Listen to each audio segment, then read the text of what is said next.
They told us Apollo 18 was just a cancelled mission, lost to budget cuts and forgotten dreams, but that was a lie. My father's disappearance in 1983 was buried beneath layers of government silence and cosmic dread. Now, decades later, I'm being pulled into the same void that took him. And this time, something is waiting on the other side. Welcome, dear viewers. Thank you so much for all the love you've shown to the channel over the past week. Starting this week, there will be exclusive, scary episodes for our channel members. Join our membership at just 99 cents per month. Enjoy. I wake up gasping, my sheets soaked through with sweat. The same dream again. It always starts with that sterile hallway I'm walking through. NASA's Johnson Space Center in Houston. My footsteps echoing loudly. Despite the building being full of people, they turn to look at me as I pass their faces. Blank and expressionless at the end of the corridor stands my father, wearing his blue flight suit with the Apollo 18 patch. He's trying to tell me something, his mouth forming words I can't hear. Then the scene shifts. I'm on the lunar surface, the gray dust stretching endlessly in every direction. The Earth hangs in the blackness above, beautiful and terrifying. In its isolation, ahead of me is a structure that doesn't belong there. A perfect archway made of some obsidian-like material that absorbs light rather than reflects it. It pulses with an energy. I can feel even through my suit as I approach. I see something moving within it, a darkness with purpose. Then my father's voice finally breaks through. Don't look back, Ethan. Whatever you do, don't look back. I always wake up before I can see what's behind me, Dr. Montgomery. My therapist says, these dreams are my brain's way of processing unresolved grief. My father, Commander Thomas Reed of Apollo 18, has been missing in action since 1972. The year I was born, the official story is that the mission was canceled due to budget cuts. The unofficial story, the one whispered among the families of NASA personnel, is much more complicated. I never bought either version. How does an entire lunar mission just disappear? 3 astronauts, a Saturn, 5 rocket, the command and lunar modules, all that equipment and manpower doesn't just vanish, but NASA had their story and they stuck to it for 30 years until last week when I received a package that changed everything. It came in a standard FedEx envelope, no return address. Inside was a worn leather notebook with my father's initials embossed on the cover, and a keycard for a storage facility in Clear Lake, just outside Houston. The notebook contained only one entry, dated July 17, 1972. They're sending us up there, knowing what we'll find. Anderson says it's our duty, that what's at stake is bigger than any single mission.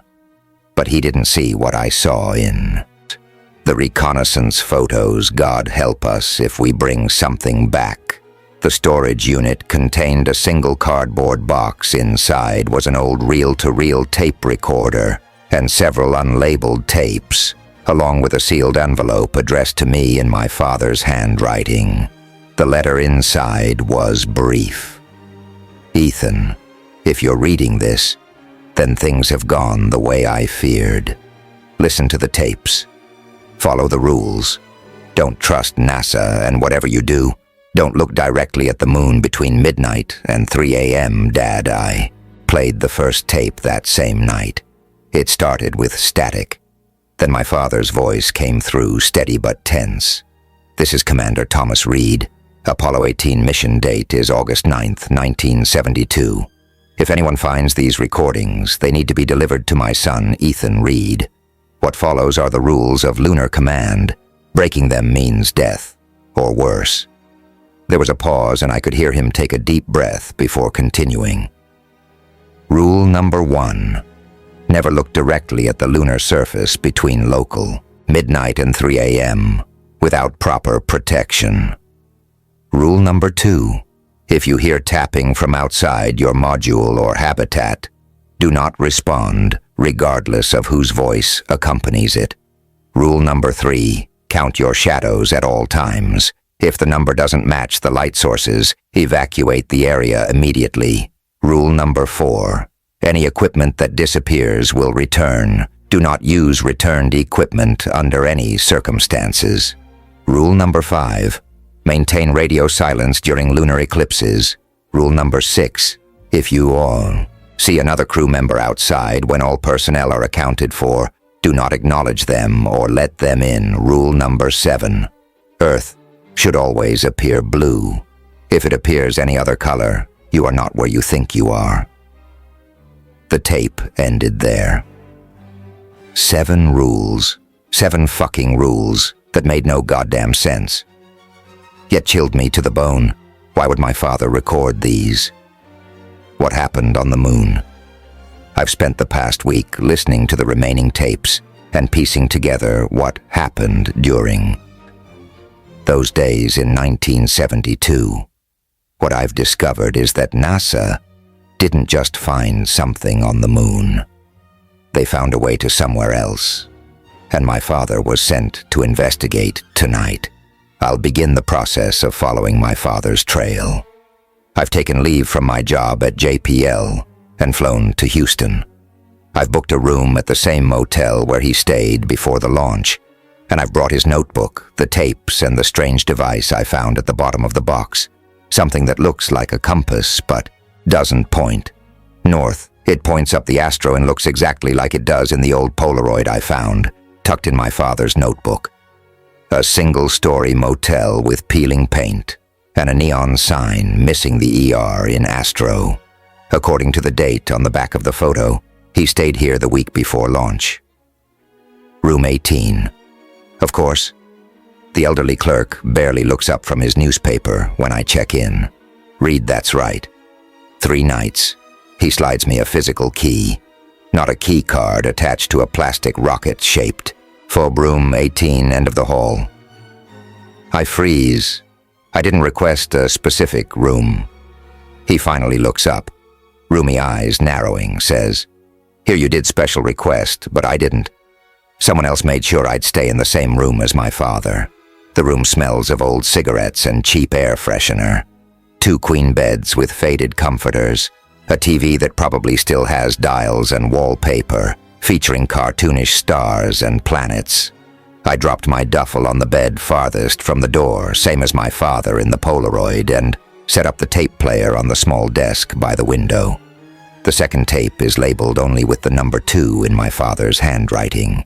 It begins with the same static before his voice emerges August 10th, 1972. I'm recording this in the crew quarters at Kennedy Launch. Is in 3 days. Anderson called me into his office today. He showed me the real reconnaissance photos, not the sanitized versions we've been training with. The lunar surface near Copernicus crater has changed. There's a structure. There's something that wasn't captured in any previous missions. It looks like an arch or doorway, standing perfectly vertical on the regolith. Anderson says it appeared sometime between Apollo 17's last orbital pass and our recon satellite 3 months ago. My father's voice drops to nearly a whisper. The Russians have seen it too. That's why we're racing up there.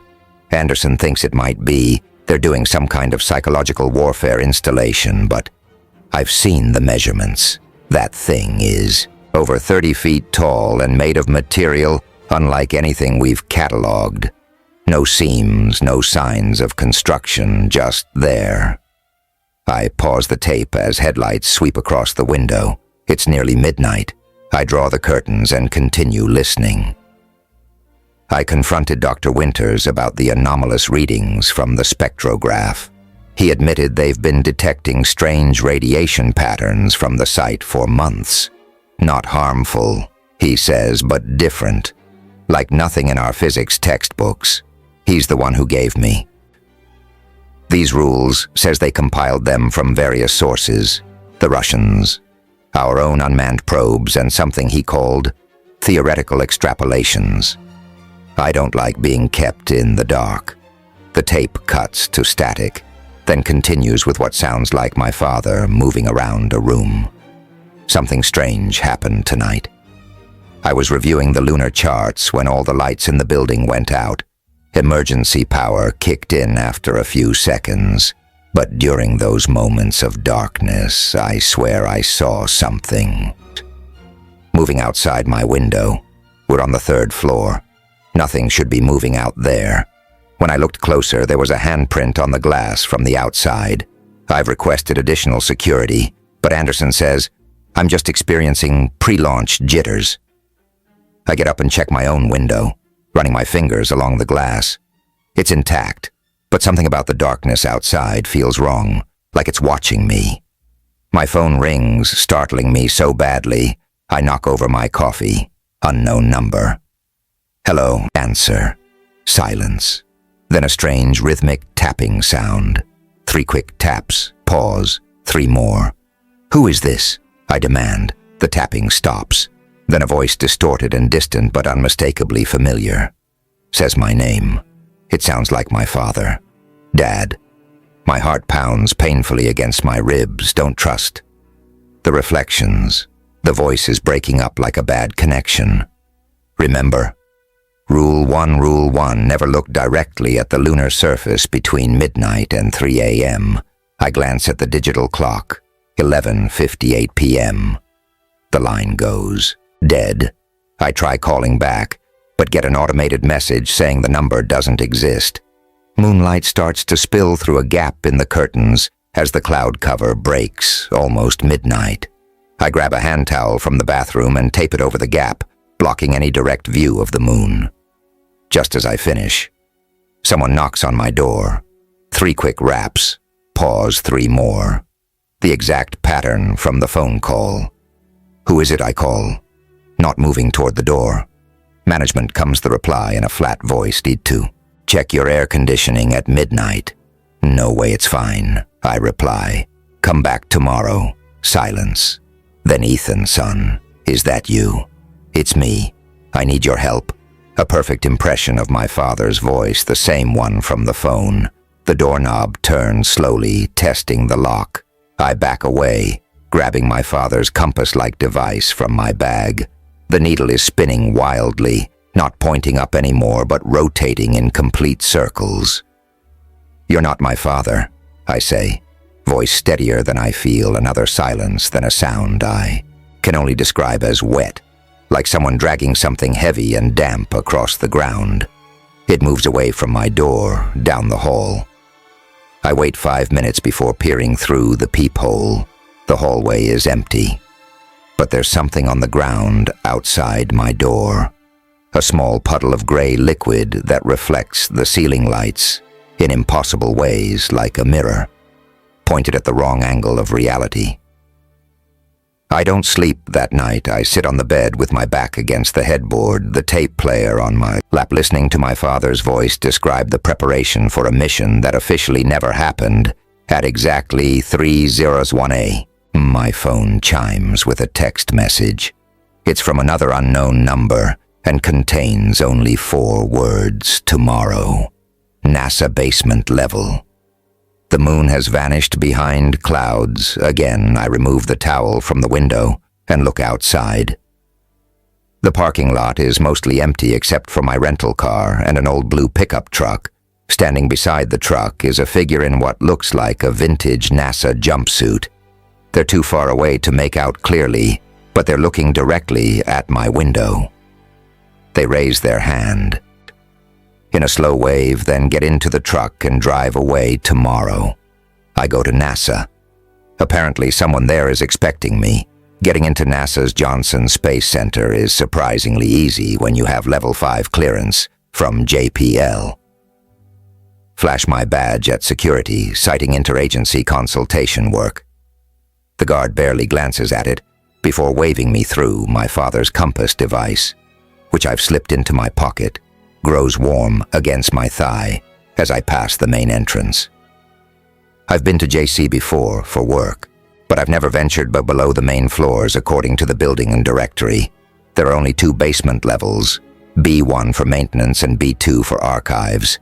Nothing suspicious there but the text message. mentioned a basement level without specifying which one I decide to start with. B2.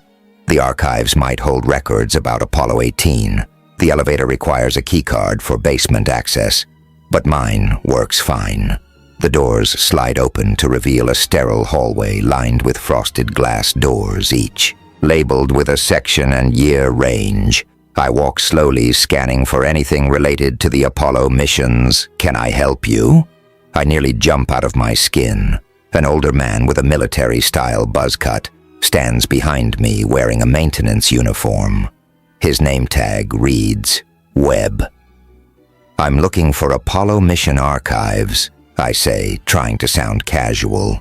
"Specifically 1972. His expression doesn't change, but something in his eyes shifts. Recognition maybe, or wariness. Apollo archives are in Section 7, end of the hall. Left at the junction, he doesn't move, thanks. I walk past him, feeling his eyes on my back. Section 7 is locked. My keycard doesn't work on this door, as I stand there contemplating my next move. Webb appears again, this time from around the corner. I hadn't reached yet. "Special clearance for Apollo," he says flatly, swiping his own card. The door unlocks with a soft click. 15 minutes. That's all they allow at a time radiation concerns. Before I can ask what he means by radiation, he's walking away. I enter. The room and the door locks automatically behind me. The archive room is smaller than I expected, with only 3 terminals and a few filing cabinets. The air has a metallic taste, and the fluorescent lights buzz overhead. I sit at the nearest terminal and log in with my JPL credentials. Searching for Apollo 18 yields nothing. Not surprising. I try Copernicus Crater 1972. Instead, a single file appears. Lunar Anomalous Phenomena, C-Class 1972. It requires additional clearance. On a hunch, I pull out my father's compass device and place it on the scanner next to the keyboard. The screen flickers, then displays red T authorization. Accepted. The file opens, revealing dozens of photographs of the lunar surface, focused on an area near Copernicus Crater. The first several show nothing unusual, just the typical lunar landscape of dust and rocks. Then abruptly, something appears just as my father described, a perfect archway, standing on the regolith estimated at 30 feet tall. It appears to be made of a sea, smooth black material that absorbs light. Subsequent photos show the structure from different angles. In one there appears to be movement, captured a blur where the center of the arch should be. The file notes call it photographic anomaly, but it looks deliberate, like something passing through the final pages of the file contain transcripts of communications from an unnamed mission. The astronauts' names are redacted, but I recognize my father's speech patterns in one of them. Redacted, Houston. We're approaching the structure now. Confirm you're receiving our video feed. Houston, affirmative. Proceed with caution. Remember, protocol redacted. Roger, that structure appears stable. No signs of weight. Houston, what is it? We're not seeing anything unusual. Redacted. There's something inside the arch, a kind of shimmer, like heat waves but more structured. Redacted. Number 2. I'm getting bizarre readings on the spectrograph. Nothing in our reference charts matches this. Houston, hold position, do not approach further. Redacted. Houston, you need to see this. It's opening. The transcript ends there. The rest of the file is blocked with a large red classified stellar wind stamp across it. A timer in the corner of the screen shows I have 5 minutes left. I quickly search for stellar wind and find nothing. Then I try Lunar Command and hit Pay Dirt. A small personnel file dated 1973. It mentions the creation of a new division called Lunar Command, established to monitor extra-spatial anomalies. Discovered during Apollo missions, only 3 people are listed as personnel. Dr. James Winters, Dr. Alan Nichols, and one civilian consultant named Robert Webb. The maintenance man who let me in the timer hits 0 and the screen goes black. The door behind me unlocks with a click, but I don't move yet. Instead, I pull out the third tape from my bag and insert it into my father's portable player. August 13th, 1972. Launch day. Something's wrong. Winters pulled me aside during the final medical check. He gave me a device. Looks like a compass, but the needle points to something else. He said, if the needle ever spins continuously, I'm in the presence of what he called a threshold bleeder, something that's crossed over from the other side and hasn't fully materialized. The rules are apparently protection against these entities, I asked him. What the hell we're really doing up there? He just said, reconnaissance, officially. Containment, actually. The tape hisses for a moment before continuing the mission. Parameters have changed 3 times in the last 12 hours. We're now instructed to collect samples from the anomaly and, if possible, secure photographic evidence of what's on the other side. Anderson gave us modified cameras with specialized filters. Winters slipped me a note with an 8th rule that wasn't on the official list. If you see yourself, run. I shut off the tape as footsteps approach the door, opens, and Webb stands there. His expression grim. Time's up, he says. Find what you were looking. For I stand slowly. Part of it. You're Robert Webb, aren't you, from Lunar Command? He doesn't confirm or deny it, but his jaw tightens slightly. You shouldn't be digging into this, Reed. Some things should stay buried. My father didn't stay buried, I counter. And I think you know why. Webb glances around before lowering his voice. Not here. There are the cameras. He hands me a slip of paper.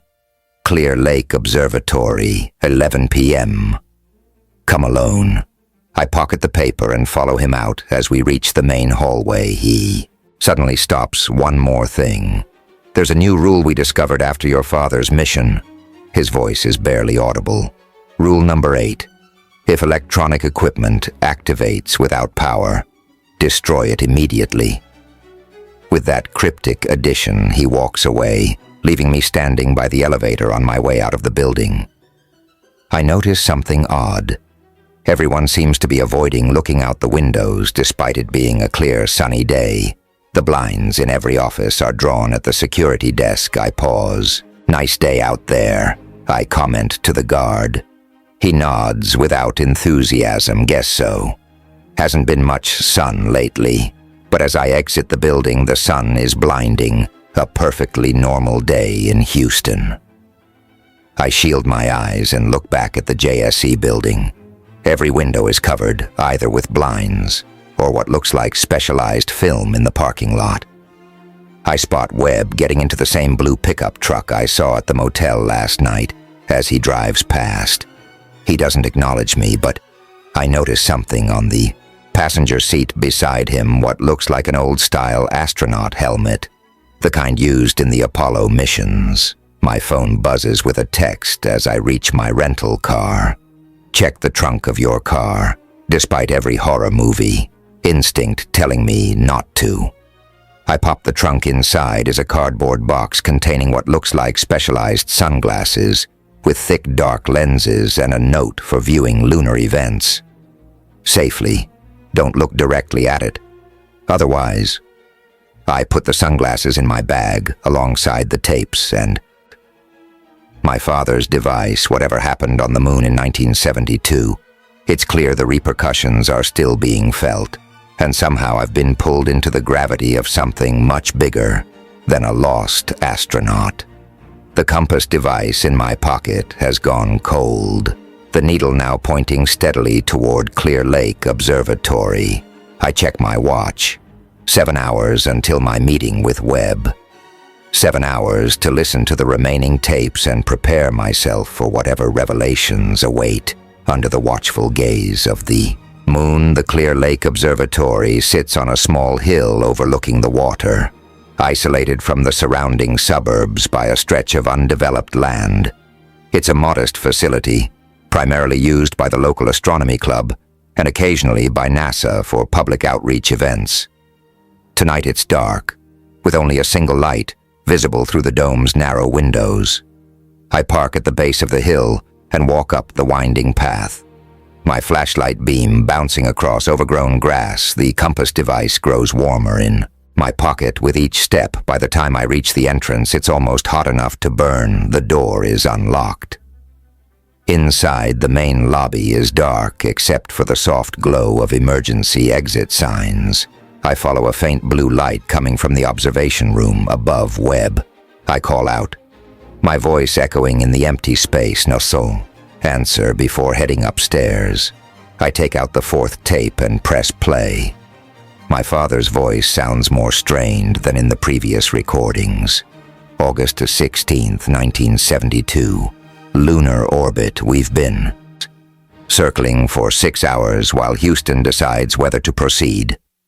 With landing, the structure is active. There's no other word for it from orbit. We can see something like electrical discharges around the archway. Commander Beck thinks it's just static electricity from solar-wind interaction. But Jackson and I know better. It's responding to our presence. A pause. Then Houston finally gave us landing clearance. We touched down 3 kilometers from the anomaly in 4 hours. I've checked the compass. Device Winters gave me the needle is pointing directly at the structure, though it occasionally jumps, like it's tracking movement. God help us, if that thing is mobile. I stop the tape as I reach the observation room door through the small window. I can see the main telescope. A 20-inch reflector pointed toward the sky. Webb stands at the eyepiece. Not moving, I knock softly before entering. Webb doesn't turn around. Right on time, he says. Close the door. I do as instructed. The room is chilly, illuminated only by the blue glow of various instrument panels. Charts and star maps line the walls, along with a large lunar map with colored pins marking various locations. One red pin is stuck in Copernicus crater. Did you bring the compass? Webb asks, still focused on the telescope. I take it out. The needle is spinning rapidly, faster than I've ever seen it. Put it on the table, Webb says. I hesitate. First, tell me what happened to my father. Webb finally turns to face me in the blue light. His features look gaunt, almost skeletal. Your father broke rule number 7. He saw the Earth turn red. The statement makes no sense, yet sends a chill through me. Rule number 7. Earth should always appear blue if it appears any other color. You are not where you think you are. What does that even mean? I demand. Webb gestures to the telescope. See for yourself, I've calibrated it to the specific frequency, but use these. He hands me a pair of glasses identical to the ones left in my car trunk. I put them on and look through the eyepiece. The moon fills my view, crated and familiar. Then Webb adjusts something and the image shifts subtly. The familiar lunar surface remains, but now there's something else. A sort of wavering distortion around certain craters, most prominently around Copernicus. What am I seeing? I ask, not looking away. Thresholds, Webb replies. Weak spots in the fabric between here and elsewhere. We've known about them since the early Apollo missions, but NASA classified everything. The public got sanitized images and the archway my father mentioned first. Artificial structure. We ever found up there, except it wasn't built by humans. Webb's voice is flat. Matter of fact. Your father's mission was to investigate after our orbital reconnaissance spotted it literally appearing overnight in 1972. I pull back from the telescope. You're saying aliens built a doorway on the moon. Webb laughs humorlessly. Aliens would be preferable. No, what we discovered is worse. The archway isn't a structure. It's an incursion point. a place where something from somewhere else is pushing through into our reality. He takes a folder from beneath the control panel and spreads several photographs on the table. They're clearer than the ones I saw at NASA high-resolution images of the lunar surface. The archway stands alone on the gray dust, impossibly perfect in its construction. In several photos, there seems to be a shimmer within the arch's opening. Apollo 18 was sent to determine if it was a threat. Webb continues. Your father, Commander Beck, and Dr. Jackson made up the crew. They landed, approached the arch, and followed protocol by setting up monitoring equipment at a safe distance. He taps one photo showing tiny figures in spacesuits placing devices around the structure. Then what happened? Webb's expression darkens. Jackson broke rule number 2. He responded to tapping on the lunar module during their first sleep cycle. When Beck and your father woke up, Jackson was gone. His suit was still there, but he wasn't in it. My stomach tightens. I remember the rule clearly. If you hear tapping from outside your module or habitat, do not respond, regardless of whose voice accompanies it. 6 hours later, they spotted him outside, apparently unharmed, spacesuit and all, against protocol. Beck let him back in that violated rule. Number 6, I say quietly. If you see another crew member outside when all personnel are accounted for, do not acknowledge them or let them in. Webb nods approvingly. You've been studying. Yes, whatever came back wasn't Jackson anymore. 2 hours later, Beck was dead. Asphyxiation, according to the module's logs. Your father managed to isolate not Jackson in the equipment bay and made an emergency ascent to the command module in orbit, but he made it back to Earth. I say, he had to. Or how did these tapes get here? Webb shakes his head. He made it back to orbit. That's when he discovered Jackson had done something to the guidance systems when your father looked out. The window at Earth. It wasn't blue anymore. Webb pauses. It was red, and the stars were wrong. I replay the rule in my mind. If Earth appears any other color, you are not where you think you are. What are you saying, that what entered another dimension? We think the portal leads to a place similar to ours, but fundamentally different. A parallel reality, if you like. Your father didn't come back to our Earth. He came back to somewhere else, I think, of my recurring dream. The strange archway on the lunar surface. The feeling of wrongness, had those been memories somehow passed to me, or something more direct if he didn't come back to Earth? How did his tapes get here? How did that compass find its way to me? Webb looks uncomfortable for the first time, because he's been trying to get back for 30 years, and occasionally when the thresholds align just right, things can pass through messages, objects. He pauses, people. The implication hits me like a physical blow. You're saying he's alive in some parallel universe. We've been receiving transmissions for decades. Brief fragmented GPS satellites occasionally pick up signals from frequencies that shouldn't exist, originating from the direction of the moon. Your father has been sending the rules piece by piece. Warnings. He doesn't want anyone else to go through what he did.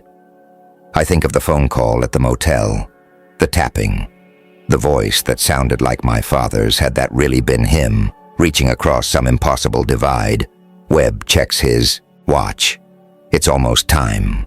The alignment peaks in 13 minutes, one of the strongest in years. That's why you're getting contact now. Why the compass found its way to you after all this time. Alignment of what the thresholds they strengthen and weaken based on complex gravitational interactions we don't fully understand. Webb picks up the compass, which has now stopped spinning, and points steadily at the ceiling, directly at the moon. Your father sent this device as a detector. It responds to threshold energy. He walks to a small control panel and flips several switches. The dome above us begins to open, revealing the night sky, and directly above the full moon, gleaming bright and cold. "Put these on, Webb," says, handing me the protective glasses again. "You'll want to see this." I slip them on just as the moonlight floods the observatory through the specialized lenses. The moon looks different, ringed with a faint purplish halo, as I watch dark patches appear to move across its surface like shadows. "Without sources, what the hell?" I whisper. "Threshold activity," Webb explains. "Watch Copernicus." I focus on the crater, and my blood runs cold. They're visible even without the telescope. Is a tiny black dot that seems to be expanding the archway, growing as the threshold strengthens the compass. In Webb's hand, suddenly lets out a high-pitched whine. He nearly drops it in surprise. "It's never done that before," he says, alarmed. My phone rings in my pocket. Unknown number. I answer hesitantly. "Ethan, my father's." Voice clearer than before. "You found Webb." Good. Webb stares at me in shock. He can hear it too. "Dad." My voice cracks. "Is it really you?" "Not much time," he replies. Voice breaking up the threshold, is opening wider than ever before. They're coming through. "Who's coming through?" I ask. But the static is increasing. "Been watching you all these years, so proud." The connection deteriorates further. Listen carefully. They've been waiting. Preparing. Apollo 18. Apollo 18 wasn't the first, won't be the last. The moon is just the beginning. Webb grabs the phone. "Red." "It's Webb." "What's your status?" Over my father's laugh comes through the static, still using protocol after all these years. "Bobby, I'm beyond protocols now. They don't work here." "What's your location?" Webb presses. "Same place, different flavor." "Listen, they're opening all the thresholds tonight. They've been waiting for this alignment for decades. You need to." The call cuts off abruptly. Webb tries calling back, but nothing happens. He looks pale. What did he mean? "They're opening all the thresholds," I ask before Webb can answer. The compass device lets out another high-pitched whine, higher and louder. This time Webb drops it on the table where it vibrates violently. "This is bad," he mutters, turning back to the telescope. "Oh God." I look through the eyepiece. The black dot at Copernicus crater has expanded dramatically, and now I can see others appearing across the lunar surface. Dozens of them like growing ink stains on paper. They're not supposed to spread like that, Webb says. Voice shaking the containment protocols, he's interrupted by a new sound. 3 quick taps on the observatory's dome above us. We both freeze. 3 more taps, then silence. Rule number 2. If you hear tapping from outside your module or habitat, do not respond, regardless of whose voice accompanies it. We need to leave. Webb whispers now. As if in response, the observatory door locks with an audible click. The tapping resumes, moving down the side of the dome and around to the door then. A voice from outside, my father's voice. "Ethan, son, let me in. Please don't answer," Webb hisses, grabbing my arm as I instinctively move toward the voice. "Remember, rule number 2.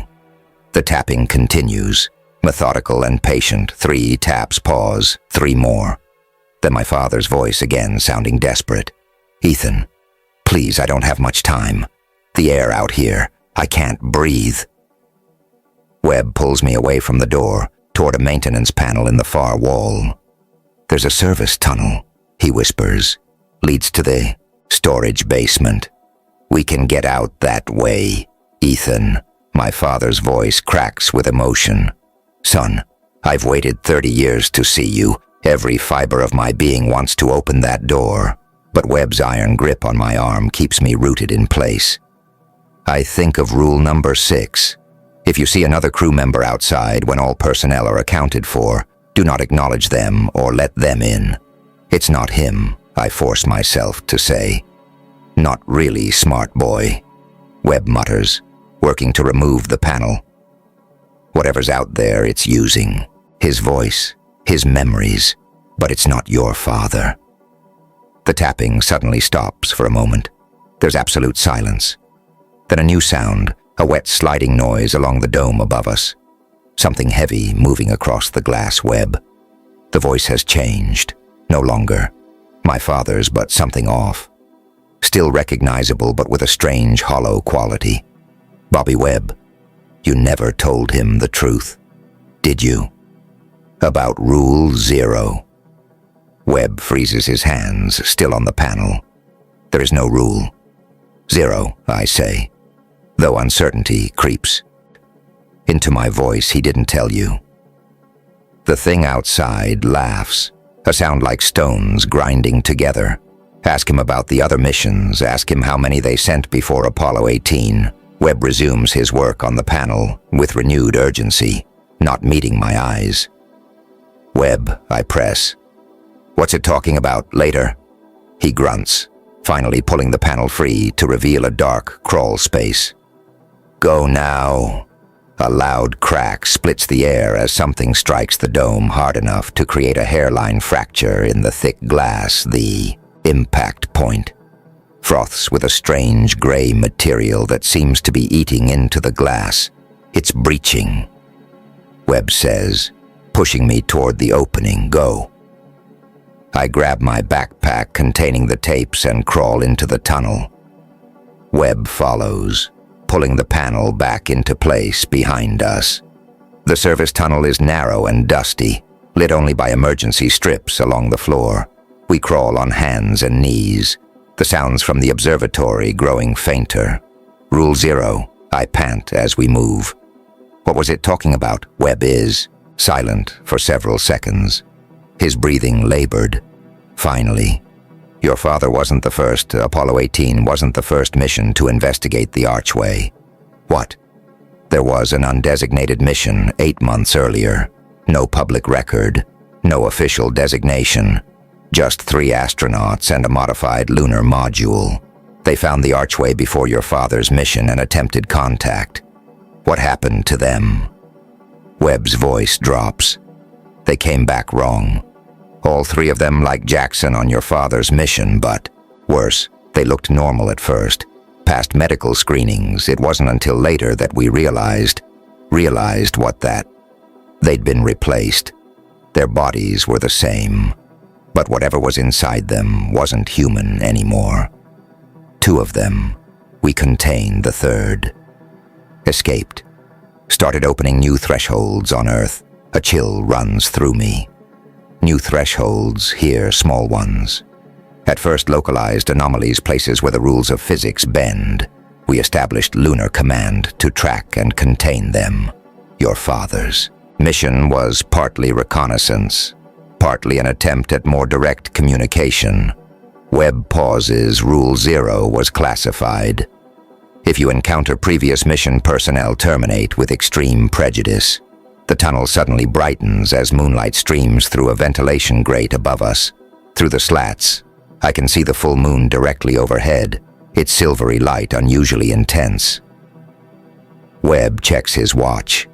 Almost midnight. The peak of the alignment. We reach a junction in the tunnel. One path continues forward.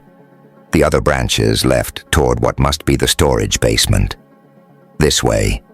Webb directs, taking the left path as we turn the corner. My father's compass device, still in my pocket, begins to vibrate against my thigh. I pull it out to find the needle spinning wildly. Again, Webb. He looks back, eyes widening at the compass. Put that away. Too late. The spinning needle emits a high-pitched whine that echoes through the tunnel. From somewhere ahead of us comes an answering sound. The same. 3. Tap pattern we heard at the observatory. Webb curses under his breath. Keep moving fast as you can. We increase our pace. The tunnel gradually widening until we can almost stand upright. Ahead, I can see a metal door with an exit sign above it. Webb reaches it first and tries the handle. Locked. Shit. He fumbles in his pockets for keys. The tapping is getting closer, coming from both in front and behind us. Now we're trapped. The compass, Webb says suddenly. Put it against the lock. I press the strange device against the door's electronic lock. For a moment, nothing happens. Then the compass grows hot in my hand, the needle pointing steadily at the lock. There's a soft click, and the door swings open. We tumble into the storage basement, a large, dim room filled with old equipment and filing cabinets. Moonlight streams through small windows near the ceiling, casting long shadows across the concrete floor. Webb immediately moves to block the door with a heavy filing cabinet, his face grim that won't hold whatever's out there for long. I take out my phone to call for help, but there's no signal. Of course. What do we do now, I ask, trying to keep the panic from my voice. Webb moves to a large metal locker in the corner and enters a code on the keypad. It opens to reveal an assortment of equipment, flashlights, what look like specialized firearms, and more pairs of the protective glasses. Now we follow rule number 3, he says, tossing me a flashlight. Count your shadows at all times if the number doesn't match. The light sources. Evacuate the area immediately. I look around. The room has multiple light sources. The emergency lights, our flashlights, and the moonlight from the window. I count 3 shadows stretching from my feet. I count 3. I report. Webb shakes his head. Look again carefully.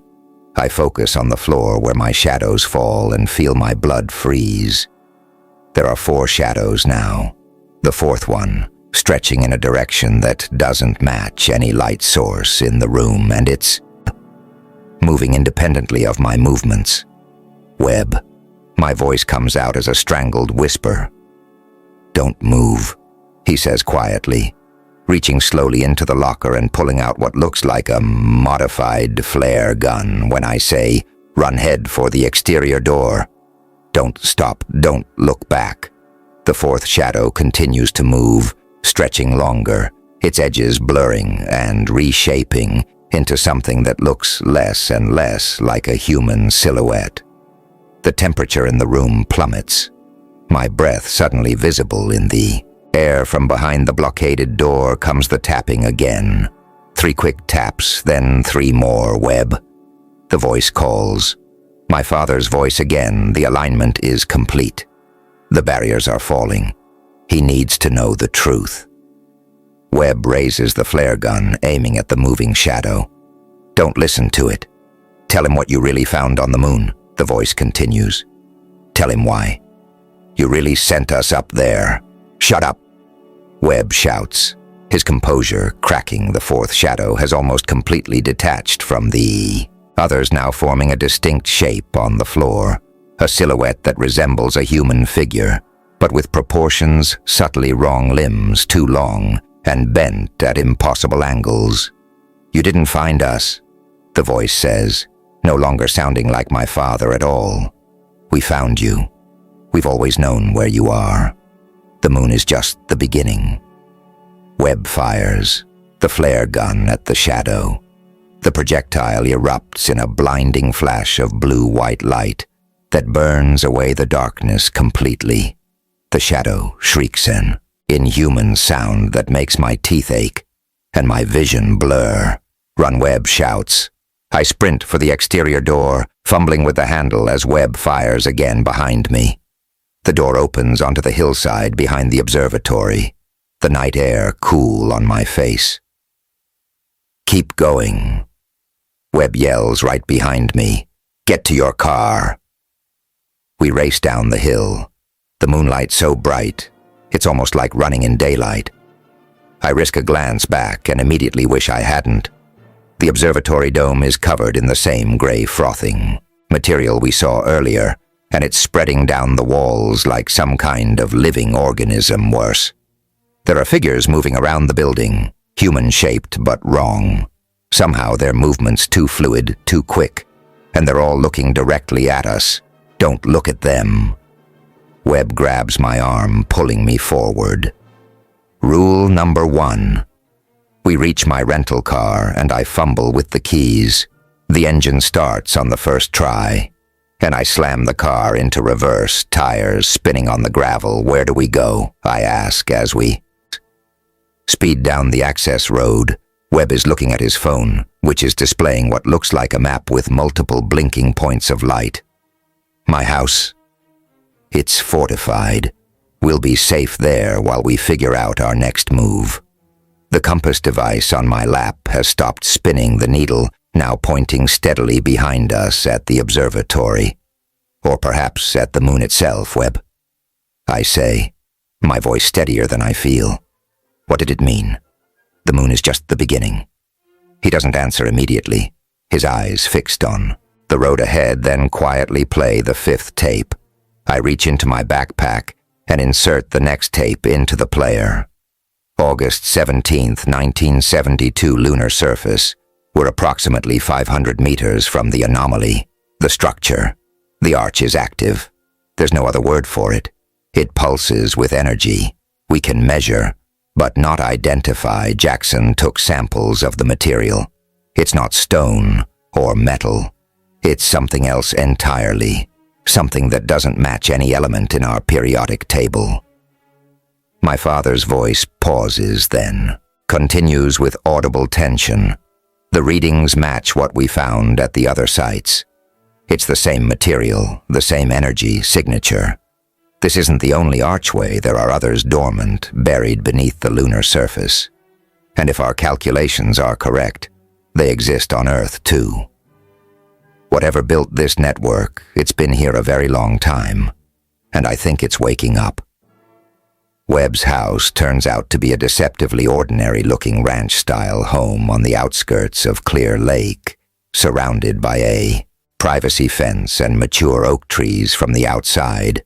Nothing suggests. It's anything but a typical suburban dwelling. That illusion shatters the moment we step inside. The living room walls are lined with monitors displaying various data feeds, lunar surface maps, what looks like radiation readings, and several camera feeds showing different locations around Houston. A large, central screen shows the moon in real time, overlaid with glowing points, marking what I assume are threshold locations. Welcome to Lunar Command's unofficial headquarters, Webb says. Locking the door behind us, he places his hand on a concealed scanner beside the entryway, and I hear the distinct sound of heavy bolts sliding into place. The official facility was decommissioned in 1987 when budget cuts hit NASA. A few of us kept the program alive privately, a few of who I ask taking in the impressive setup. Scientists, military personnel, people who knew the truth. Webb moves to a panel on the wall and flips several switches. Metal shutters immediately begin descending over all the windows. Most of them are dead now. Heart attacks, strokes, accidents, all within months of each other. Back in 2001, I'm one of the last. The implications are chilling. You think they were eliminated. I know they were. Webb's voice is matter-of-fact. Whatever came through those first portals has been playing a long game, removing obstacles, positioning assets, preparing. He gestures for me to follow him down a hallway to what should be a bedroom, but has been converted into a situation room. Maps cover the walls, lunar charts, Earth topography, and what looks like a timeline of events stretching back to the Apollo missions. Webb goes to a small refrigerator and pulls out 2 bottles of water, tossing one to me. You should hydrate. It's going to be a long night. I catch the bottle but don't open it yet. I need answers. Webb, all of them, starting with what really happened to my father and the Apollo 18 mission. Webb sinks into a chair at the central table, suddenly looking every one of his years sit down. This isn't a short story. I take a seat across from him, placing my father's compass device and the tape player on the table between us. The compass needle points steadily at Webb. He notices and smiles grimly. It's not pointing at me. It's pointing at this. He rolls up his sleeve to reveal a strange scar on his forearm, a perfect circle, surrounding what appears to be a small, dark object embedded under his skin threshold material. A splinter from the original archway. All Lunar Command personnel were implanted with it. Helps us detect proximity to threshold events. Jesus, I mutter, staring at the unnatural-looking implant. You let them put that in you. We didn't know what it was at first. We thought it was just moon rock. Unusual composition, but terrestrial in origin. Webb rolls his sleeve back down by the time we understood what it really was. It was too late. The material had integrated. It's alive in its own way, or at least responsive to biological systems. Webb takes a long drink of water. But that's not what you asked about. You wanted to know about Apollo 18? He stands and goes to the timeline on the wall, pointing to a date in early 1972. The anomaly. The archway appeared suddenly in January 1972. One day, it wasn't there the next. It was our lunar satellites captured the moment of its appearance. He taps a photograph showing a burst of light on the lunar surface. Initial analysis suggested it was just a meteor impact, but follow-up imaging showed the structure. Webb moves his finger along the timeline. February 1972, we sent the first reconnaissance mission, unofficial, off the books. 3 astronauts, Williamson, Holt, and Phillips. They landed, approached the archway, collected samples. Everything seemed fine, until they returned to Earth. The ones who came back wrong, I say quietly. Webb nods at first. Everything seemed normal. They passed medical checks, debriefing the works. It wasn't until 3 weeks later that personnel started noticing changes, subtle at first. Unusual sleep patterns, sensitivity to light, minor personality shifts. Then Williamson disappeared from the secure housing facility 2 days later. People started going missing in Houston. What about the other 2 astronauts? Phillips began exhibiting more obvious changes, physical ones. His body was reshaping itself. Webb shudders slightly at the memory. We contained him in a specialized facility. Holt seemed less affected, so we used him to learn more about what was happening. He's the one who first suggested the threshold theory, that the archway was a doorway to somewhere else, and that something had come back inside them. Webb returns to the table and taps a command into a built-in keyboard. One of the screens changes to display what looks like medical imagery, CT scans and MRIs of a human body. That's hideously wrong inside, organs, rearranged bones, reshaped. This was Phillips after 4 months. Webb says grimly the changes accelerated until he was barely recognizable as human, inside or out. But his mind remained intact enough to communicate. He told us they needed more gateways, that what came through him was just a scout. I think of the frothing gray substance at the observatory. The material that covered the dome, was that the same thing? Yes, we call it threshold matter. It exists partially in our reality and partially elsewhere. It seeks to create more thresholds, more ways for them to come through.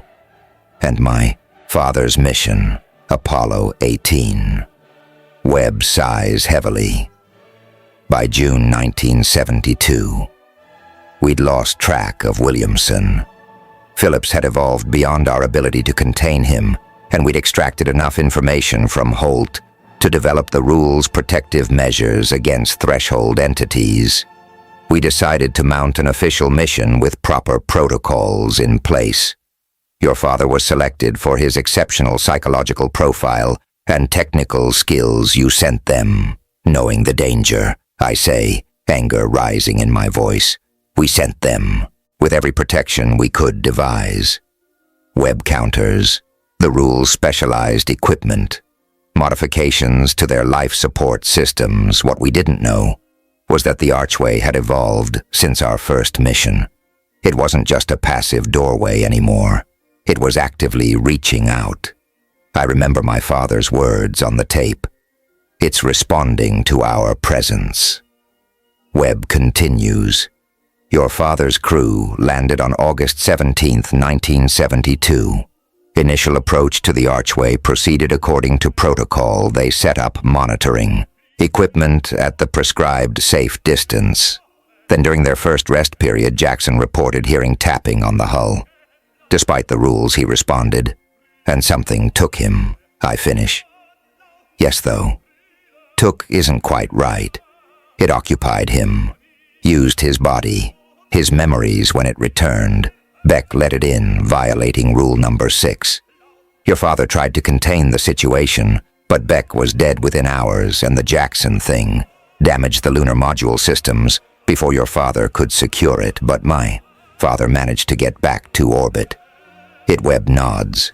Emergency ascent protocol. He made it back to the command module, but discovered too late that the navigation systems had been compromised when he tried to return to Earth. He ended up elsewhere. A parallel dimension. I say still struggling with the concept.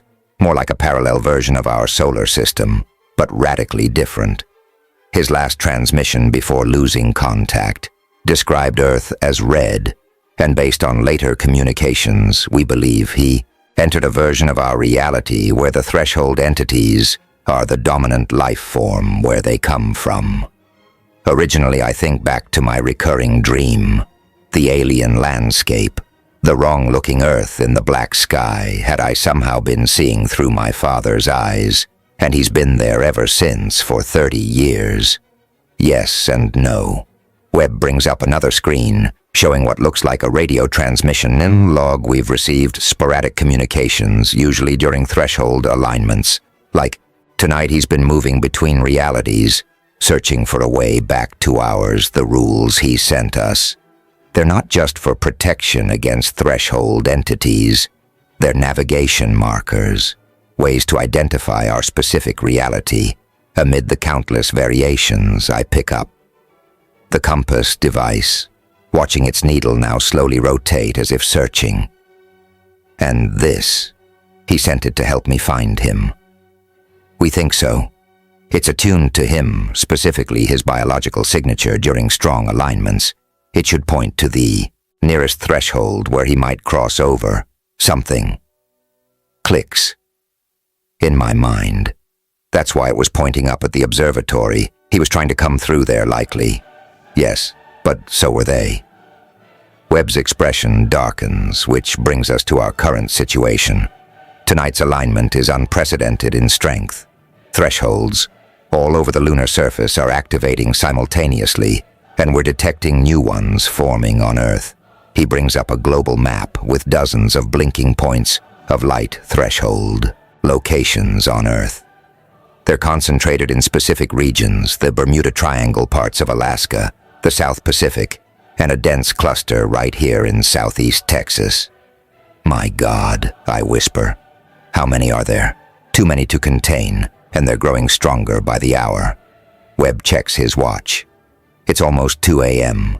The peak of the alignment will be at 3:18 a.m. Precisely what happens then, based on your father's warnings and our models, a cascade effect. Thresholds opening wide enough for large-scale incursion. Not just scouts or small entities, but something bigger. I remember my father's urgent warning. They're coming through the compass, suddenly emits a high-pitched whine, the needle spinning rapidly, before stopping, pointing directly at the wall. At the same moment, Webb's phone pings with an alert.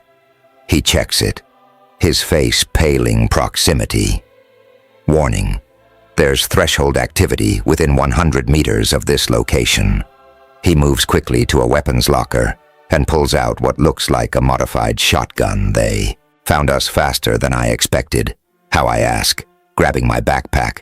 How could they track us here? Webb's eyes fall on the tape player. The tapes. They're not just recordings. They're beacons. What? How is that possible? Your father embedded threshold material in the magnetic tape itself. It's how he's been communicating across realities. Webb ejects the tape from the player and places it in a lead-lined box. It's also how they can find the signals. A security monitor flickers to life, showing the exterior of the house. The image is distorted, wavering like a heat mirage. But I can make out figures moving in the yard, human-shaped, but moving all wrong with jerky too-fluid motions above them. The moon glows with unnatural brightness.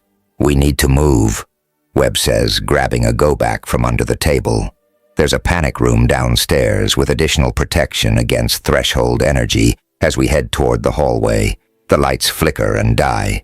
Emergency backup lighting kicks in, bathing everything. In an eerie red glow, the compass in my hand grows hot. The needle now spinning so fast, it's just a blur, Webb, I say, my voice tight with fear. "Rule number 1 says not to look directly at the lunar surface between midnight and 3 a.m. It's 2:05 a.m. now. Hence the shutters," he replies grimly, leading me toward what looks like a pantry door. Direct moonlight during an alignment can create a personal threshold, essentially turning a human being into a gateway. The thought sends ice through my veins. I follow Webb into the pantry, which conceals a hidden staircase leading down to a reinforced door. As he enters the code on the keypad, I hear a new sound from upstairs, the now familiar tapping pattern. 3 quick taps. Pause. 3 more. Then unmistakably, my father's voice. "Ethan, Webb, I made it through. I'm here." Webb freezes his hand, hovering over the final button of the code. "It's not him," he whispers. "Remember the rules?" "But what if it is?" I counter. "What if he actually made it through this time?" The voice calls again, closer now, Webb. "It's me, Thomas. I crossed over at the observatory, but you'd already left. I've been tracking the compass signal." Webb looks torn. Decades of training warring with hope on his weathered face. The odds of a successful transit are minuscule. The chance of contamination is much higher, but not impossible. I insist. "You said yourself, this alignment is unprecedented." Before Webb can respond, my phone rings, unknown number. With shaking hands, I answer and put it on speaker. "Ethan," my father's voice again, but this time through the phone. "Don't trust what's in the house. It's not me." I'm still trying to cross over, but something is blocking the thresholds. Something knows I'm trying to warn you. Webb and I exchange glances, the tapping. Upstairs has stopped. "Dad," I speak into the phone. "How do I know it's really you?" A pause, then. "The day before launch, I took you to Galveston Beach. You were barely walking. I told your mother it was to see the ocean one last time.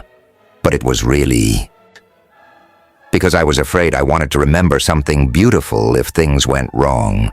My breath catches. It's a memory I couldn't possibly have. I was too young yet. Somehow I can see it. The Gulf waves rolling in my tiny hand, in my father's much larger one. The sense of both peace and foreboding. Webb makes a decision. Finishing the code, the reinforced door slides open, revealing a small but well-equipped safe room inside now as we enter the lights. Throughout the house surge brightly, then explode in, a shower of sparks. The phone call cuts off abruptly. Webb seals the door behind us, just as something heavy slams against it from the other side. "Rule number 4, Webb mutters, powering up the room's independent systems. "Any equipment that disappears will return. Do not use returned equipment under any circumstances." On the monitoring screen, we can see the hallway outside the panic room. Standing there is a perfect duplicate of my father, as I've seen him in photographs wearing his blue NASA flight suite Apollo 18 patch, clearly visible. His face is exactly as I've imagined it all these years, but his eyes are wrong. They reflect the light, like polished obsidian. He smiles directly at the camera. "I'll wait," he says, simply, then sits down, cross-legged in front of the door.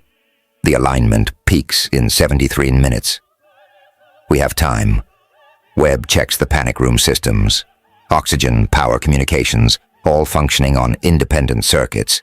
We can hold out here indefinitely, but the compass in my hand tells a different story. The needle has stopped spinning and now points steadily at the wall. No, not the wall, directly at the moon. Invisible above us, the sixth tape sits in my backpack untouched. Something tells me it holds the key to whatever happens next. The monitoring screen shows my father still sitting patiently outside the panic room door, completely motionless.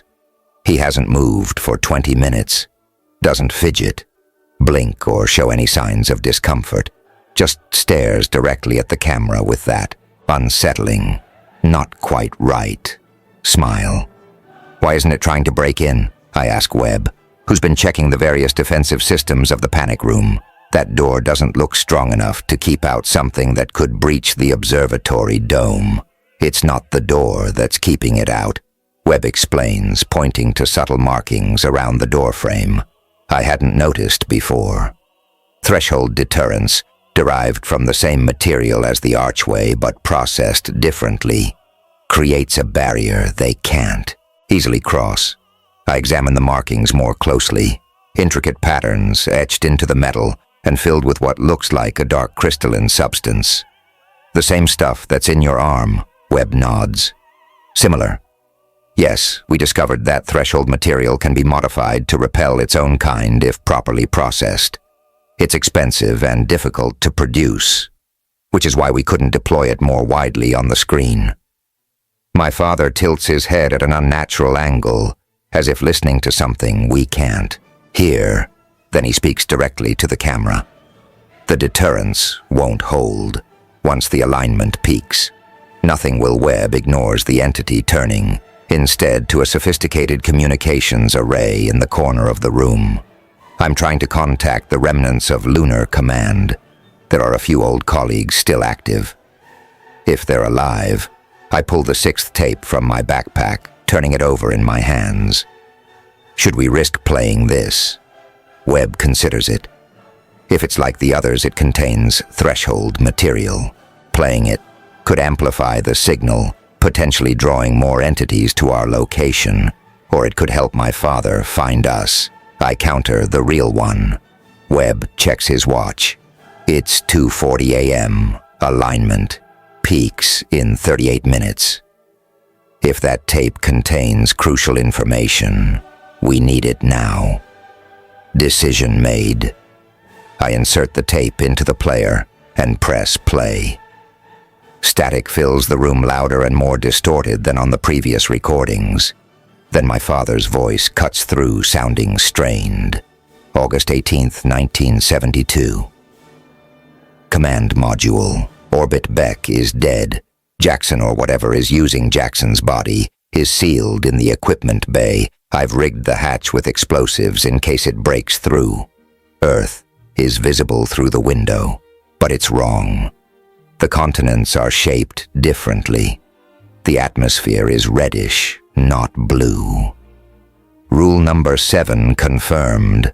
I'm not where I should be.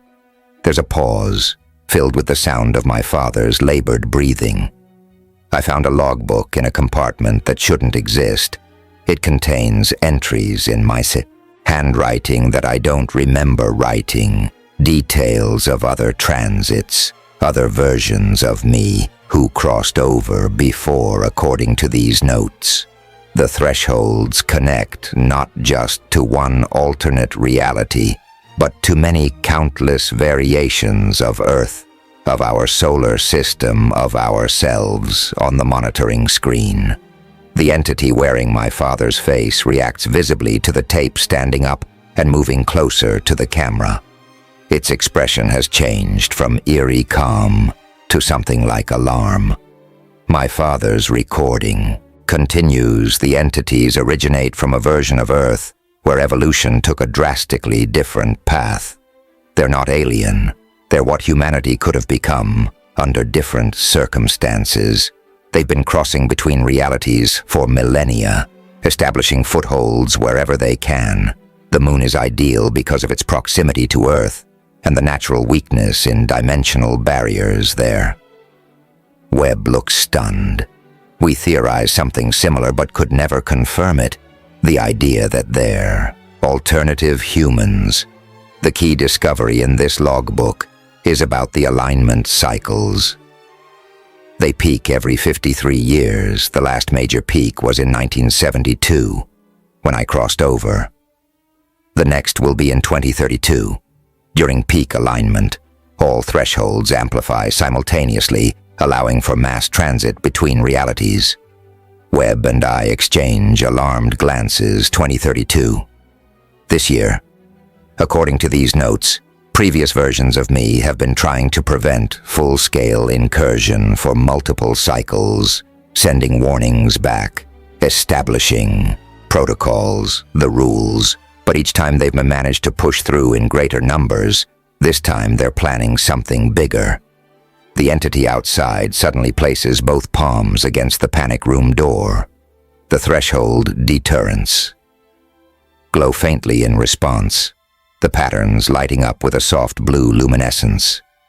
I've found reference to what they call the inversion, their term for complete dimensional overlap. If they can maintain enough open thresholds during peak alignment, they believe they can permanently merge their reality with ours. They're drawn to our world because theirs is dying, used up. They want a fresh start. Static overwhelms the recording momentarily before my father's voice returns, now urgent and direct. Ethan, if you're hearing this, and somehow I know you will be, there's a way to collapse the thresholds. The compass I've sent you isn't just a detector. It's a key.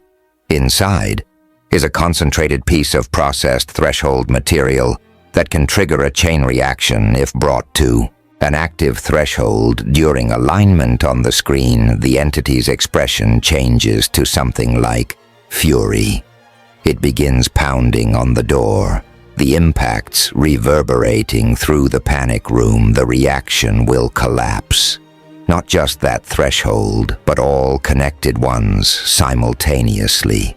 The downside is that anyone within the threshold's radius will be pulled through to another reality before the collapse. It's a one-way trip. Webb moves to a weapons cabinet and begins loading what looks like specialized ammunition into his shotgun. They don't want us hearing this. There's a natural threshold point near Johnson Space Center, beneath the old lunar receiving laboratory where they used to quarantine returning Apollo astronauts. That's your best access point. The compass will lead you there. The pounding outside intensifies. Hairline cracks begin appearing in the panic room door, despite the threshold deterrence. One final warning: Sun Rule number 0 isn't what NASA thinks it is. The TSOAS, real Rule 0, is trust.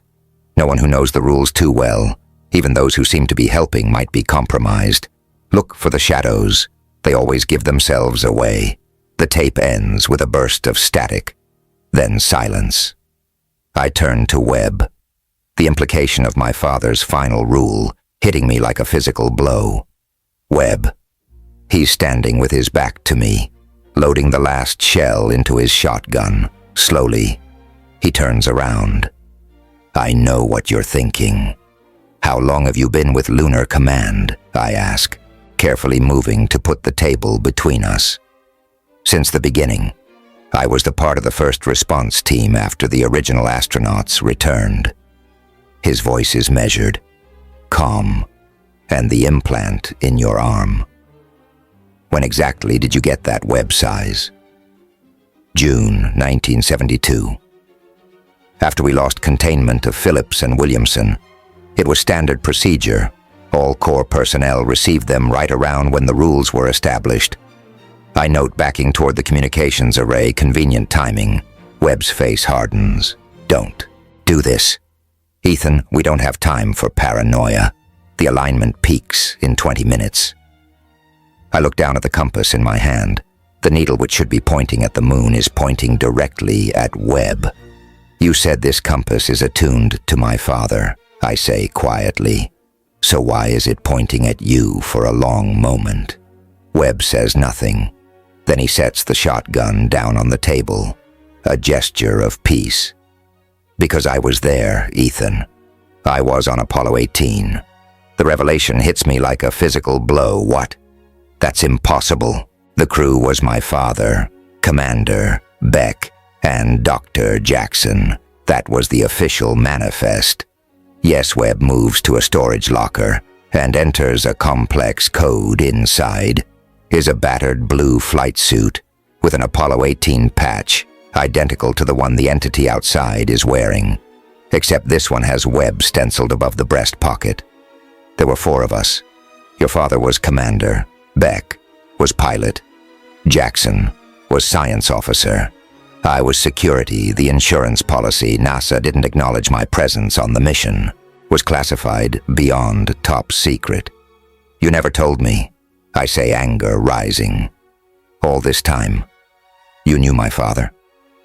Personally, and never said anything.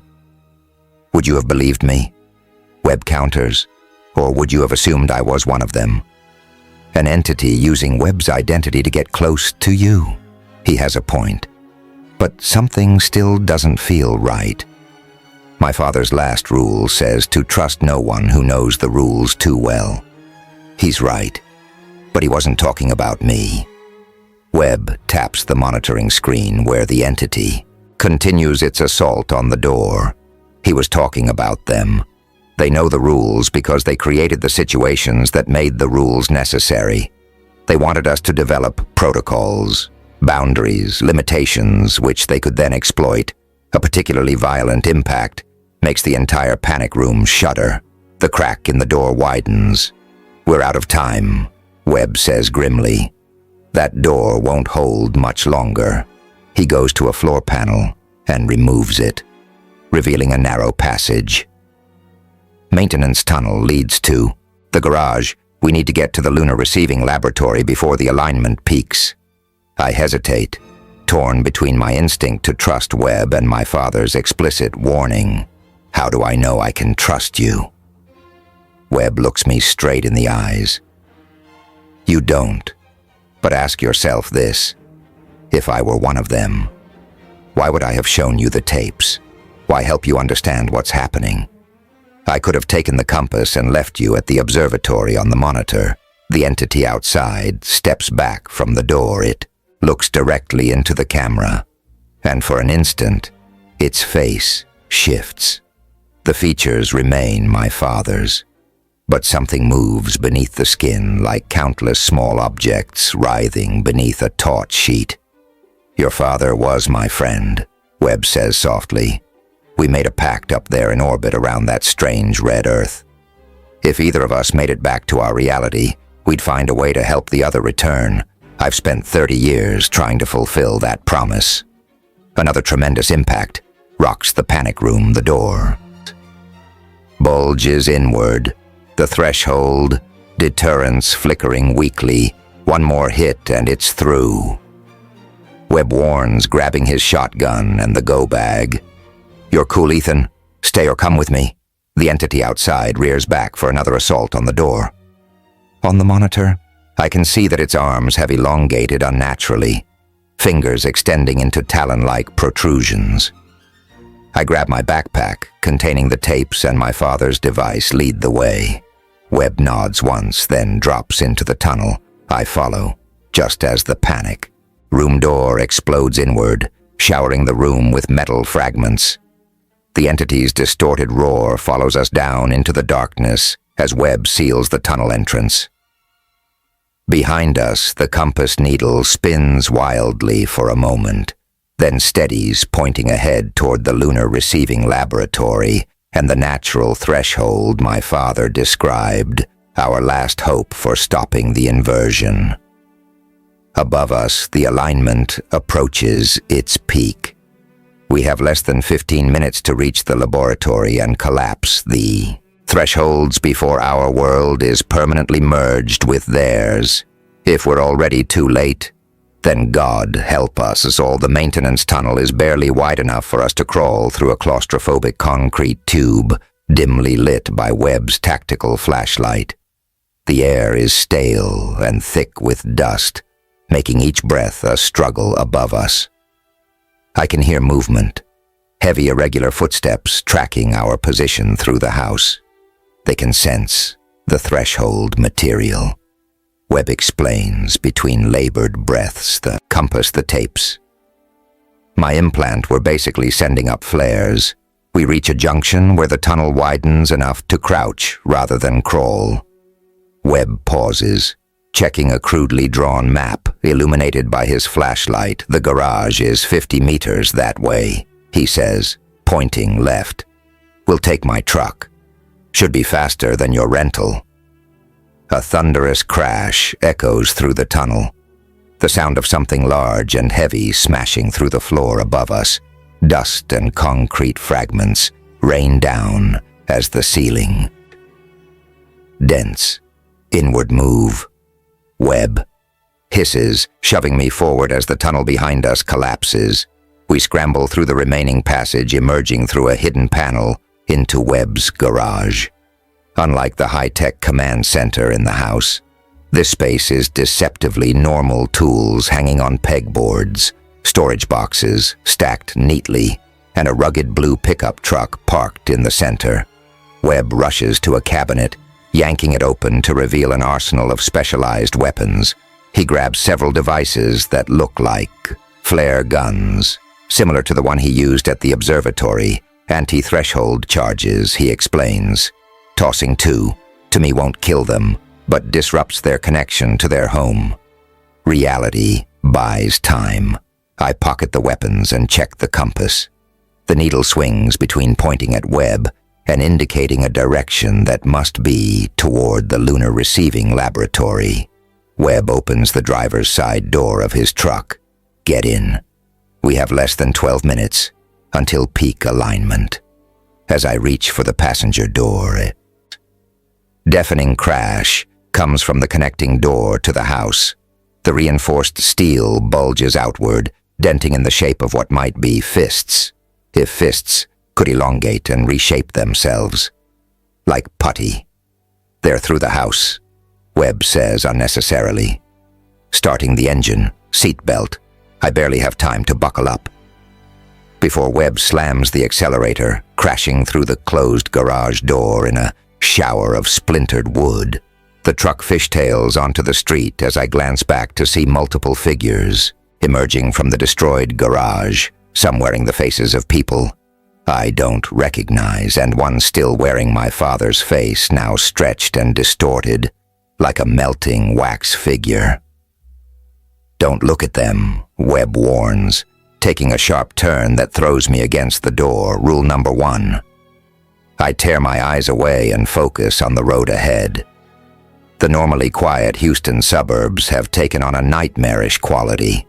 The moonlight is unnaturally bright, casting everything in a silvery glow that makes normal objects look alien, and wrong houses we pass have their curtains drawn tight.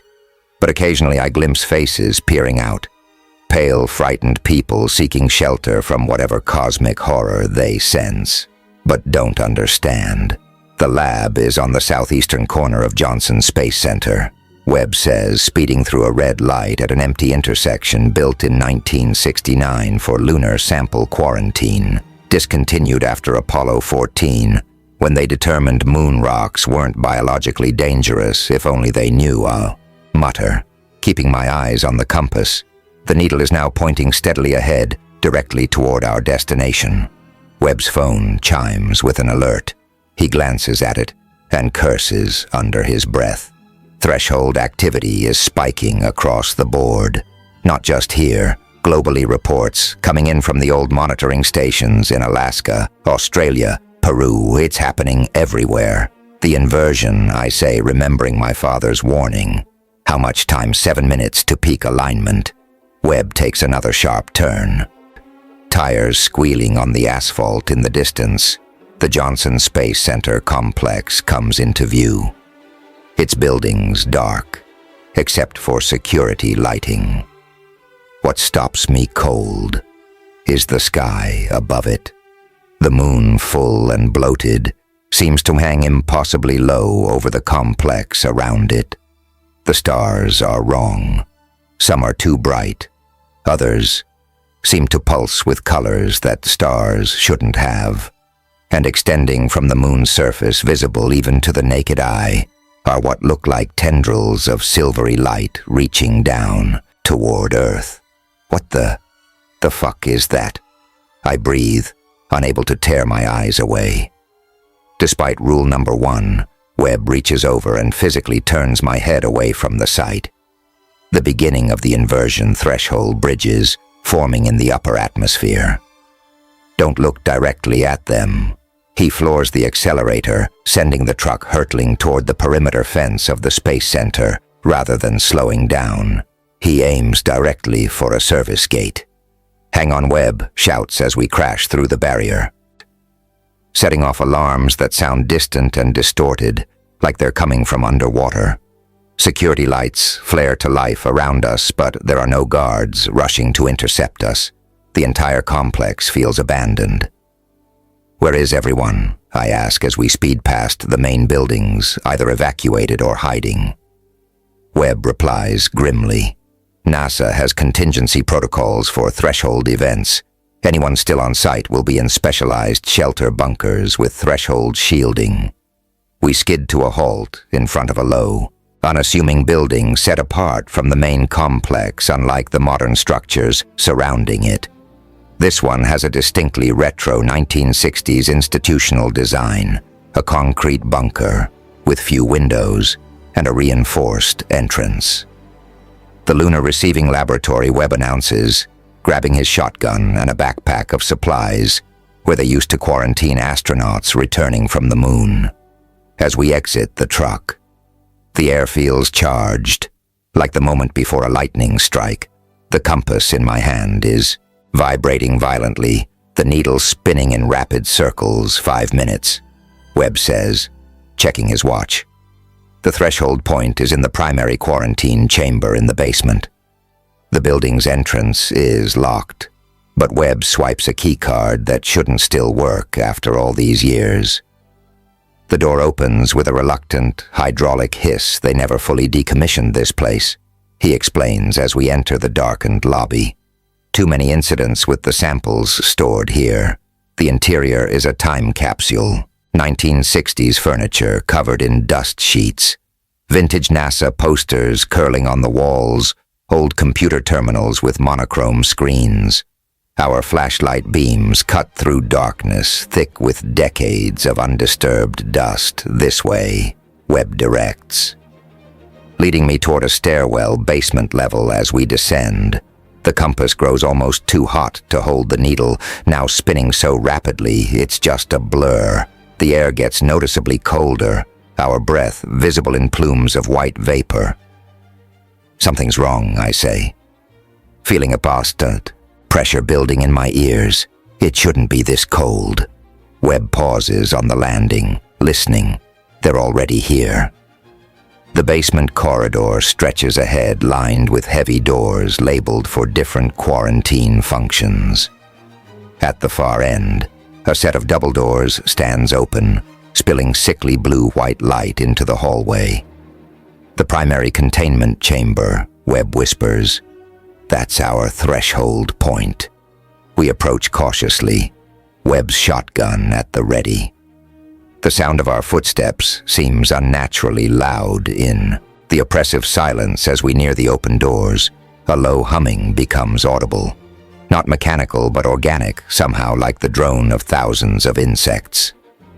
Webb stops suddenly, raising his hand in warning. "Listen." From within the chamber comes a voice. My father's voice, but clearer than on the tapes, more present. "Ethan, is that you?" My heart leaps, despite every warning bell going off in my head. Webb grabs my arm as I instinctively move forward. "Rule number 2, he hisses. "Don't respond to voices, but what if it's really him this time?" I counter. The alignment is almost at peak. If he was going to cross over, now would be the time. Webb hesitates, torn between protocol and possibility. The voice calls again, more insistent. "Ethan, Webb. I don't have much time. The threshold is unstable. I make a decision." Pulling away from Webb's grasp, "Dad, we're coming in." Webb curses but follows. Shotgun raised. We step through the double doors into what was once a sterile quarantine chamber, but has transformed into something impossible. The room's dimensions seem wrong, too large for the building that contains it. The walls pulse with ribbon-like strands of energy that writhe and twist in patterns painful to look at. Directly in the center of the room hovers what can only be the threshold. A perfect archway of swirling darkness that seems to both absorb and emit light. Simultaneously, it's identical to the structure from my dreams, from my father's descriptions of what they found on the moon, and standing, before it back turned to us, is a man in a weathered blue flight suit with an Apollo 18 patch. Dad, I call hesitantly. The figure turns slowly. It's my father's face, older than in the photographs, lined with 30 years of hardship. But undeniably him, unlike the entity at Webb's house. His eyes look human, tired, but alert. He sees me, and his expression transforms with wonder and heartbreak. "Ethan," he breathes. You've grown up." Webb keeps his shotgun trained on my father. "Thomas, is that really you?" My father's eyes shift to Webb, widening in recognition. "Bobby, you got old, my friend. So did you." Webb replies cautiously. "If it's really you, tell me what happened after we separated on the command module. You took the lunar module back to Earth. Our Earth." My father answers without hesitation. "I stayed to set the charges on the equipment bay, where we trapped the Jackson thing. The explosion damaged the navigation systems. When I tried to follow your trajectory, I ended up elsewhere." Webb slowly lowers his shotgun. "It's him," he tells me, voice thick with emotion. "It's really him." I step forward. A lifetime of absence, crystallizing into this single moment. My father moves to meet me, arms outstretched. Then he stops abruptly, looking past me with sudden alarm. "Webb, behind you." Webb spins around as a new figure emerges from the shadows of the doorway. Another version of my father, identical to the first, also wearing an Apollo 18 flight suit. "Don't trust him, Ethan," the newcomer says urgently. "That's not me." It's one of them. Webb swings, his shotgun back and forth between the two identical men, his face a mask of confusion. "What the hell?" I back away from both of them, the compass burning in my hand as its needle spins frantically, unable to settle on either figure. "The compass," the first father says. "Use it, Ethan. It's keyed to my biological signature. It will tell you which of us is real." No counters. The second, the compass isn't a detector. It's a key. Don't let him trick you into activating it. That's what they want. My head spins with confusion as I look between the identical men. Webb stands, frozen, his weapon still moving between targets. 2 minutes to peak alignment, the first father says urgently. "We need to collapse the threshold now, or the inversion will be complete." That's exactly what they want. The second insists. They need you to trigger the collapse while the portal is active. It won't destroy the connection. It will stabilize it permanently. I look to Webb for guidance, but his face shows only confusion and doubt. This scenario was never covered in the rules. The archway in the center of the room pulses brighter, the darkness within it swirling faster through it. I catch glimpses of another world, a red sky, twisted landscapes, impossible structures. 1 minute, the first. Father warns Ethan, "Please trust me, don't do it." The second pleads, "Look at our shadows." Rule number 3, count your shadows at all times. If the number doesn't match the light sources, evacuate the area. Immediately I force myself to look down at the floor where harsh fluorescent light casts our shadows. Webb has one normal shadow. I have one normal shadow. The first father has 2. One normal one, twisted and wrong, moving independently of his body. The second father has no shadow at all. They both fail the test, I realize aloud. Neither of them is my real father. Both figures drop their pleading expressions simultaneously, their faces going blank and cold. Clever boy, they say in perfect unison voices. No longer human, but too late. The threshold pulses expanding rapidly as the alignment reaches its peak. The humming grows to a deafening roar. The two not fathers begin to change their features, melting and reforming into something insectile and wrong behind them. More figures emerge from the threshold, twisted parodies of human beings moving with fluid, impossible grace. Webb fires his shotgun at the nearest entity, the specialized ammunition causing it to screech and temporarily dissolve into. "Missed the compass," he shouts over the roar. "Use it." Now I look down at the compass, its needle now pointing steadily at the threshold. My father's words from the tape echo in my mind. Inside is a concentrated piece of processed threshold material that can trigger a chain reaction if brought to an active threshold during alignment. But which father was telling the truth? Will it collapse the thresholds or stabilize them permanently with no time left to decide? I make my choice. Transcript recovered. From damage recording device, date unknown. If anyone finds this, if anyone's still left to find this, my name is Ethan Reed. I'm recording this from... well, I'm not entirely sure where I am. I made the choice as the entities swarmed through the threshold, and Webb fell fighting them. I twisted open the compass. My father sent me inside, was exactly what he described. A small piece of processed threshold material that glowed with an inner light. I activated it and threw it directly into the archway. What followed was beyond description.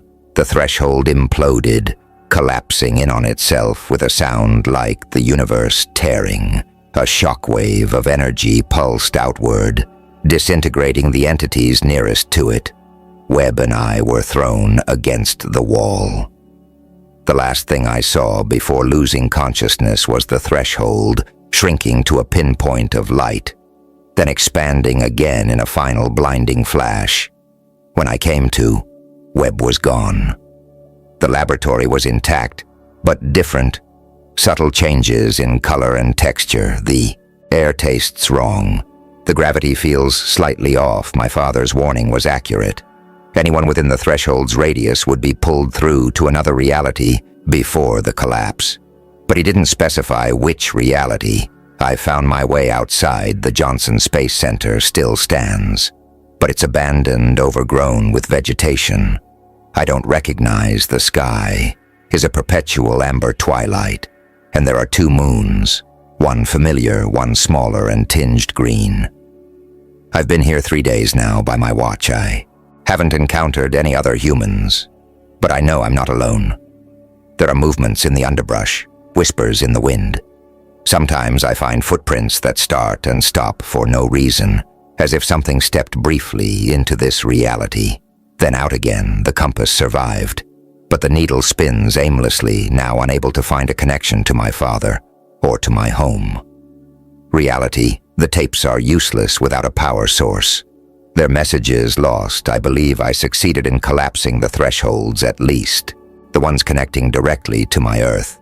The inversion was stopped. But at what cost am I in the entity's home? Reality.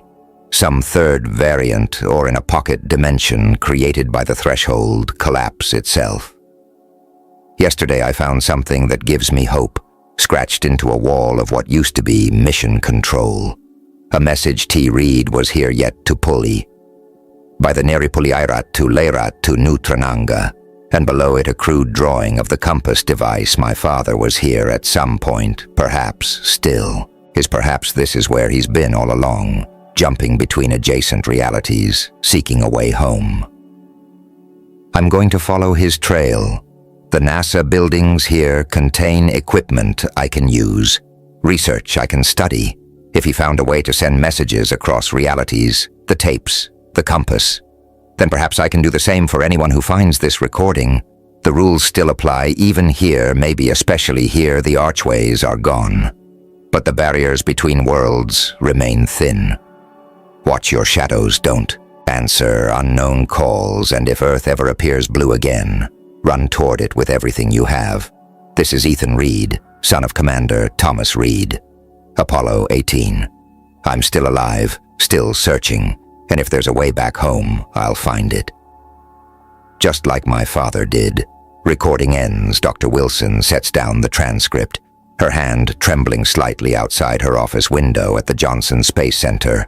Preparations for the Artemis mission to return humans to the moon continue at a fevered pace. She picks up her secure phone and dials a number few people know exists, sir. It's Wilson. We've recovered another recording. Yes, same signature as the others that makes 17. Since we resumed lunar operations, she listens to the response, then looks down at a small object on her desk, a compass-like device with a needle that points steadily upward. Yes, sir. I understand the risks, but if there's even a chance, Reed and his son are still out there. No, sir. The moon isn't just a stepping stone to Mars. It never was. She hangs up and turns to the window, looking at the faint outline of the moon, visible even in daylight. For a brief moment, she thinks she sees something move across its surface, a darkness with purpose. She quickly averts her eyes and closes the blinds. Some rules, it seems, are still worth following. As Dr. Wilson shot the blinds, her screen flickered. Lines of distorted telemetry, data poured in coordinates that didn't correspond to any known lunar map. Then a final ping, a signal, faint, pulsing in a rhythm that matched a human heartbeat. Far beneath the surface of the Tycho crater, a chamber stirred to life. Energy surged through dormant circuits, and a figure wearing a faded Apollo 18 flight suit opened his eyes. Somewhere across dimensions, Logan stirred. He felt it. The connection wasn't broken. It was awakening. The real mission had just begun.